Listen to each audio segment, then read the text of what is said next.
WhatsApp language जिसको आप बोलते हो, उसमें सारी बातें लिखी हुई है, इधर इधर इधर सारे फॉर्मूलाज हैं और इसके पीछे, ठीक है, ये हमारे पास है। और प्रैक्टिस की बात अगर मैं करूं तो आपने PYQ जो कि निपटा लेनी है, और एट लास्ट अगर आपको लगे कि बातें ज्यादा हैं तो चीजों को छोटा करके लिखना स्टार्ट कीजिए, छोटा करके। यस, ब्लॉक्स बना लो, ऐसे ऐसे ऐसे ऐसे, ये यहाँ बात लिखी हो, यहाँ लिखी हो, यहाँ लिखी हो, यहाँ लिखी हो, यहाँ लिखी हो। एट द लास्ट मैं आपको ये भी बोलूंगा, गुड क्वेश्चंस का एक कलेक्शंस भी आपके पास होना चाहिए। गुड क्वेश्चंस मतलब कि सारे क्वेश्चंस का एड्रेस, कि कुछ एग्जांपल्स क्लासरूम एग्जांपल्स हो जाएंगे, क्योंकि जब आप सवाल सॉल्व कर रहे हैं तो आप क्वेश्चंस को नजदीक से जान रहे हैं। आज से 1.5-2 महीने बाद में आप हो सकता है ये भूल जाओ कि अच्छे सवाल कहाँ हैं, तो आप इन पर्चों पे या फिर इन शॉर्ट नोट्स पे गुड क्वेश्चंस का एड्रेस भी लिखोगे, क्लासरूम वाले नोट्स हो जाएंगे मॉड्यूल में से, तो ये सब चीजें आपकी इसमें लिखी होनी चाहिए, ताकि जब आप ये पर्चा निकालो रिवीजन के लिए तो आपको ये एड्रेस मिले इन सवालों का, आप जाके सिर्फ इन्हीं क्वेश्चंस को रिवाइज करो। हमें पूरा रिवाइज करने की जरूरत नहीं है दोस्तों। और गुड क्वेश्चंस की परिभाषा होती है सबके हिसाब से,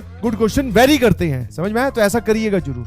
आप क्या कीजिए, एक बार देखो कि उस सवाल में क्या पूछा है, उसको आप एनालाइज करो, उस पर टाइम बिताइए प्लीज। आप क्या सोच रहे हैं कि जितनी स्पीड से मान लो यहाँ पे क्लास में क्वेश्चन सॉल्व होते हैं उतनी स्पीड से आप घर पे सॉल्व कर पाएंगे? That is absolutely wrong. ऐसा नहीं होगा। आपको सवाल समझना पड़ेगा, डायग्राम बनाना पड़ेगा, क्वेश्चन क्या कह रहा है, कौन सी चीज ऐसी इन्वॉल्व हो रही है जो हम लैग कर रहे हैं, क्योंकि क्लास में सब कुछ बताया गया है। ऐसी कोई चीज नहीं है जो आप बोलो कि सवाल आया जो कि हमने बताया नहीं गया था, सर ऐसा कुछ हमने सोचा ही नहीं, ऐसा कुछ हमने कभी देखा ही नहीं। दैट मीन्स चीजें आपके पास हैं, आपको पिक सेलेक्टिवली करना है, जिसके लिए आप क्या करो, सवाल पढ़ो तो उसमें देखो कि क्या चीज यूज हुई है, उसी चीज को नोट्स में ढूंढो, फिर वापस सवाल पे जाओ, फिर करके देखो।